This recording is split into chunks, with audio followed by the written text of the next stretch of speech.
Emma had always felt an inexplicable urge to travel. The small town she grew up in was quaint and comforting, but it wasn't enough for her restless spirit. After years of saving, she finally booked a one-way ticket to the place she dreamed of since childhood, Kyoto, Japan. Kyoto was everything she imagined: cherry blossoms, serene temples, and winding streets that seemed to hold 1,000 secrets. But what caught her attention most was a small, unassuming shop tucked away in an alley. The sign outside read "Wanderer's Notebooks," written in elegant calligraphy. Curious, Emma pushed the door open, and a little bell jingled above her. Inside, the shop was filled with shelves of leather-bound notebooks, each unique and worn, as if they had already lived 1,000 lives.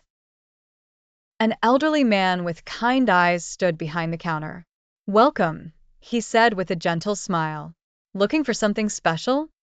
Emma nodded, her eyes scanning the shelves. "I'm not sure. Maybe a journal for my travels." The man reached under the counter and pulled out a small brown notebook. "This one is for you," he said, handing it to her. The cover was plain, but there was something about it that drew her in. "Thank you," Emma said, paying for the notebook. She left the shop, feeling an odd sense of anticipation. That evening, she sat in a quiet park, surrounded by the soft glow of lanterns and the sound of a nearby stream. She opened the notebook, expecting to find blank pages. Instead, she found a single, handwritten line on the first page: "Your journey begins where others have left off."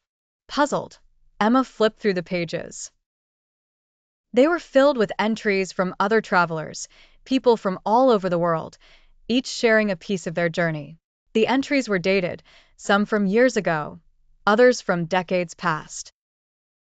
Each entry ended with coordinates to the next destination, where the writer had left the notebook for someone else to find.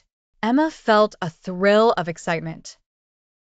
She was no longer just a traveler. She was part of something bigger, a chain of wanderers who had roamed the earth before her. The coordinates on the last page led to a small village in the Alps. It was far from Kyoto, but Emma didn't hesitate. She knew she had to go. Her journey took her through bustling cities, quiet villages, and remote landscapes. Along the way, she added her own entry to the notebook, describing the places she'd seen and the people she'd met. When she finally reached the village in the Alps, she left the notebook in a tiny chapel, hidden behind an old wooden pew. As she walked away, she felt a sense of fulfillment she had never known before. The notebook would continue its journey, passed from traveler to traveler, each adding their own story to its pages.